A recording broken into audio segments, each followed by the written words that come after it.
Before this video starts, Diddy's a horrible person, and I think he should go to jail for the rest of his life. Now, with that being said, I'm not letting Casey off the hook. Warning, Dave's content is not for the weak. Viewer discretion is advised. So if you haven't heard, Diddy ex-girlfriend or wife, I don't know what she is, she came out and said Diddy been abusing her and R-wording her and letting other people R-word her for the past 20 so years. And she wanted to come out and tell her story. Unless Diddy gave her $30 million. Now I get it. Other people cope differently. Some people want justice and some people want justice in the form of money. Now my thing is, when it comes to a victim, because I've never been a sexual victim in my life. So I maybe I'm talking out of place. You can correct me in the comment section, whatever. But as a victim, if someone been emotionally abusing you and physically abusing you, R-wording you, letting other people running trains on you, if that's been happening for 20 plus years, why would you go to the route of getting money as opposed to justice? She went after a civil suit as opposed to a criminal suit. If you guys don't know, a civil suit is when you're trying to sue somebody and they're trying to sue you. That's what a civil suit is. But a criminal suit, obviously, you want to put someone in jail. But back to my point. If you've been getting touch funny since you was 19 to 37 and you're really broken about it and you claim it hurts you to the core, why would you go after the money as opposed to putting this person that abused you for 20 plus years in jail? Why not put the problem in solitary confinement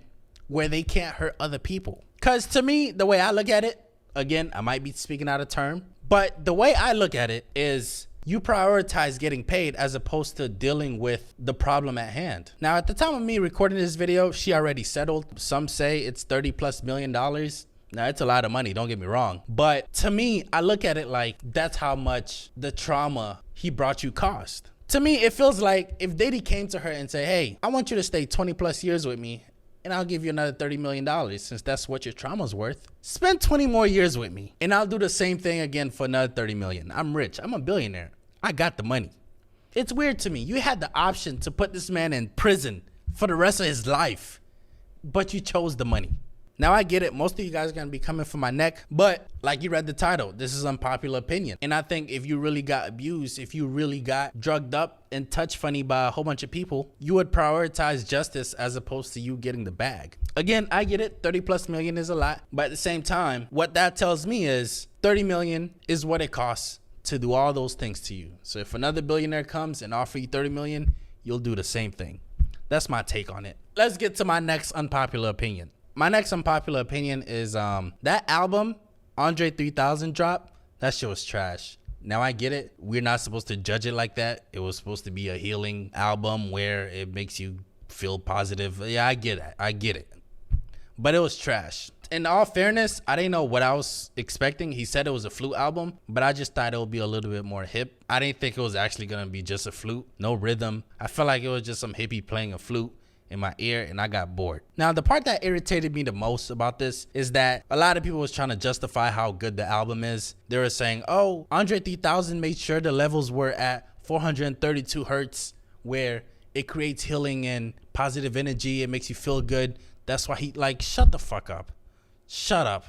That album is trash. I'm not listening to a fucking flute album. If you ain't gonna rap, don't drop nothing. But at the same time, I have to say I admire him because he did say at the tender age of 49, he can't be rapping about girls and fucking and drugs and all that because it's not his age. He matured. Now, like, people think, oh man, he's just sitting on raps, or like he's just holding these raps hostage. Like, I ain't got no raps like that. Like, it actually feels, sometimes it feels inauthentic for me to rap because I don't have anything to talk about in that way. Like, I'm 48 years old, and not to say that age is a thing that dictates what you rap about, but in a way it does. And like things that happen in my life, like what do you talk, like I gotta go get a colonoscopy, like what do you what do you rap about? You know what I mean? Like my eyesight is going bad. Like, and I respect that about him. Now, I wish Drake could take that same advice because I feel like now Drake is trying to make music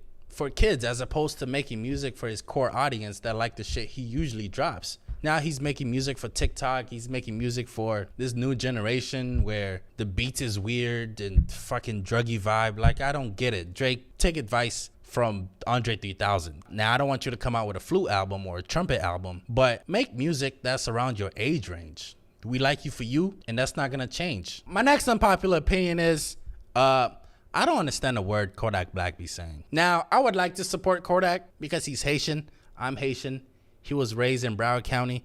I was raised in Broward County. And I know people say, oh, it's a Southern thing. You know, Southern people understand him. So that's all that matters.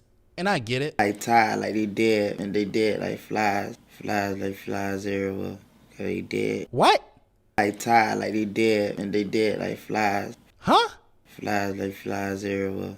Cause they dead. You see what I mean? And I hate how black people make it seem like you shouldn't question the things he say, or how dare you not understand Kodak. Like, bro, get the fuck out my face. This man does not speak English.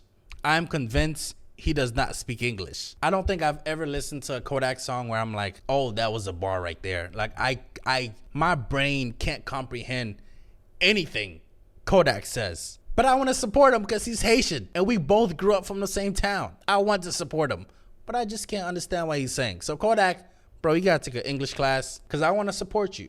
My next unpopular opinion is, if XXX Tentacion was still alive, he would have been the biggest artist right now. He would have been bigger than Drake. He would have been bigger than Taylor Swift.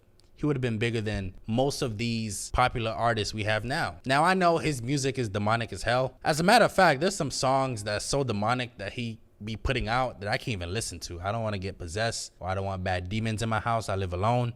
So I ain't trying to deal with that. Like, for example, he literally made a song that said, I spoke to the devil in Miami and he said everything would be fine. Like, it's a good song, but why the fuck would you name it this way? Now when I'm listening to it, I feel like the devil is hiding in my oven or something. Like, anything, you could name it anything else. Why that sentence of a title? But nevertheless, it was sad that he died. He actually died not too far from my house. I was actually there I wasn't there when he died, but it was around the vicinity of where I lived. And there was a whole bunch of cops and stuff that was there. It was tragic. And the thing is, besides all this demonic stuff, besides all this spiritual stuff that X be doing, he makes really good music, man. It's like, especially if you're going through a depressing time, he connected with you through his music. Like, I don't know how to explain it. He was just so gifted when it comes to the art of connecting with you. It's sad that he died, but I honestly believe if he was still alive, he would have been the biggest artist right now. My next unpopular opinion, we got to give DJ Academics his flowers before he dies. Listen, I understand he's in a lot of controversial stories that be going on, but if you really watch his live stream, this dude is so entertaining and he gives you a lot of knowledge behind the music industry that you probably wouldn't know if he didn't tell you. Nas signed a publishing deal with MC Search's publishing company called Searchlight Publishing. What that meant was that portions or songs of his collection that he owned the publishing, that company owned those publishings for those songs. The publishing is your intellectual property. So when Jay-Z went to go sample Nas, yes, he sampled Nas, but he didn't pay Nas. He paid the people who owed Nas's publishing for that song he sampled, which was Searchlight Publishing. Constantly, he puts his career on the line to give us gems. One of the things I like about Academics is whenever someone calls him a liar, he exposed everybody, including himself, to prove that he's not a liar. And I respect that about him. He has a lot of integrity behind his brand. And even right now, a lot of people are scared to talk about the Diddy situation. But DJ Academics is speaking up. He made like a 2-hour live stream talking about Diddy. If someone is constantly putting their career on the line like that, you gotta respect them. You have to give them props whether you hate them or not, because they're dedicated to the craft. They're dedicated to the information. And I just, you just gotta respect it, you know? And besides the information that he be giving through his live stream, his rants, when he goes off on somebody, when he was on Gloria Neck, I know a lot of you guys didn't like it because, he's always attacking women, which is not true. He attack anybody that attacks him. That's just how it goes. Nigga, y'all hear about this bum ass nigga Rosen Dweeb or whatever this nigga name is? Man, I ain't even listened to his video. Nigga, I'm sorry, brother. I'm the A side now. I ain't got time for y'all niggas. Y'all niggas beneath my feet. I'm sorry, man. Like, yo, listen, y'all talking about what will happen if we ain't have Twitch, we ain't have YouTube. Nigga, sorry, that's the internet. This boy over here still talking about like radio airwaves. Nigga, you outdated. Nigga, you was in my DMs talking about, I'm not jealous of you because I don't make more.